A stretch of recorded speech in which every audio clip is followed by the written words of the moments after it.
Saya rasa bimbang apabila saya membaca perkembangan hari ini. Baru-baru ni Negeri Sembilan di mana nadir buminya telah diserahkan ke sebuah syarikat besar daripada China untuk datang ke negara kita di Negeri Sembilan mengorek hasil negara kita nadir bumi untuk dia proses menjadi suatu income kepada negara mereka. Negeri Sembilan hanya mendapat royalti sahaja. Sebenarnya saya membaca tentang sumber negara ini. Nadir bumi di negara kita ini daripada 14 buah negeri, kita ada 10 buah negeri yang ada di dalam negeri mereka nadir bumi. Keseluruhannya sejumlah 809 bilion. Saya ulang balik, jumlahnya kecil. 809 bilion nadir bumi ada di negara kita. Di Negeri Sembilan ada 30 bilion yang telah kita panggil syarikat besar Cina mengoreknya, membongkarnya, memunggahnya untuk balik ke negara mereka, memprosesnya. Di Kedah ada 62 bilion. Sebenarnya kita tahu nadir bumi ini bukan dalam bulan ini, bukan dalam tahun ini. Sebelum ni lagi kita dah tahu dah di negara kita ada nadir bumi yang jumlahnya besar. Tetapi persoalannya,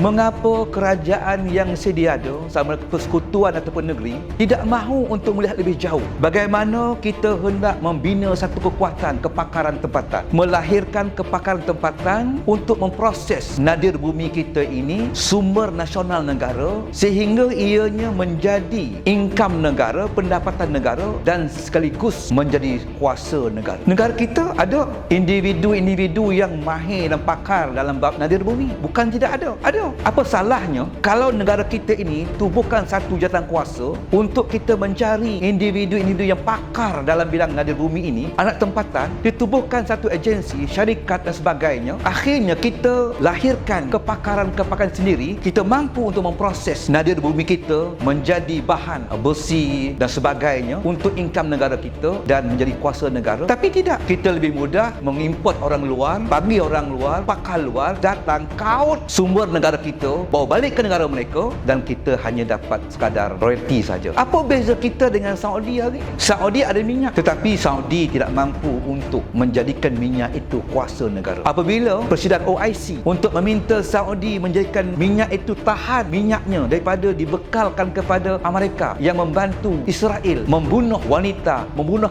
anak di Gaza, di Palestin, Saudi tidak mampu untuk bertindak menjadikan minyaknya sebagai kuasa nasional. Kenapa? Sebab Saudi hanya mampu royalti saja. Ini yang kita ulang. Kita import orang luar masuk negara kita, korek hasil bumi kita, tapi kita hanya dapat royalti sahaja. Dalam impian nasional berjasa 2040 dan terus yang ke-6 kita ada mengangkat iaitu sains, teknologi dan alam sekitar untuk kita melihat kekuatan sumber nasional dan apa bidang-bidang kepakaran-kepakaran yang perlu serius kita fikirkan untuk kita wujudkan, terjelmakan sehingga kepakaran tempatan itu mampu memproses sumber nasional menjadi income negara dan akhirnya menjadi kuasa nasional negara kita. Kita tak boleh main-main dalam perkara ini. Kita mesti nampak bagaimana negara yang kita nak wujudkan. Kita tidak boleh menjadi negara yang lemah. Kita mesti menjadi negara yang kuat, negara yang boleh ada kuasa wewenang, kuasa tawar-menawar dengan dunia luar. Kalau Petronas kita mampu wujudkan sehingga negara luar Afrika menggunakan kepakaran Petronas kita. Mengapa kita nak buat nadir bumi? Bagi saya tidak ada sebab. Kalau kita serius memikirkan bagaimana pemimpin-pemimpin nak mencorakkan negara kita, kita hanya bukan negara kerdil, tapi kita kerdil pada saiz geografinya, tapi kita besar dan kental pada kuasa yang ada pada kita. Dalam berjasa, kita mengeluarkan satu pandangan, mengkaji sumber negara kita, bagaimana untuk kita mengolah fakulti-fakulti yang ada supaya melahirkan kepakaran-kepakaran. Kepakaran yang ada itu mampu untuk memproses sumber negara kita, menjadi income negara dan akhirnya kita mampu memproses sumber kuasa negara kita. Kita ada kuasa negara yang boleh kita gunakan sebagai kuasa wewenang. Kita boleh menjadikan kuasa sebagai pertaruhan dengan kuasa luar. Bahkan kepakaran tempatan negara kita juga boleh ditawarkan kepada dunia luar untuk menggunakan kepakaran kita.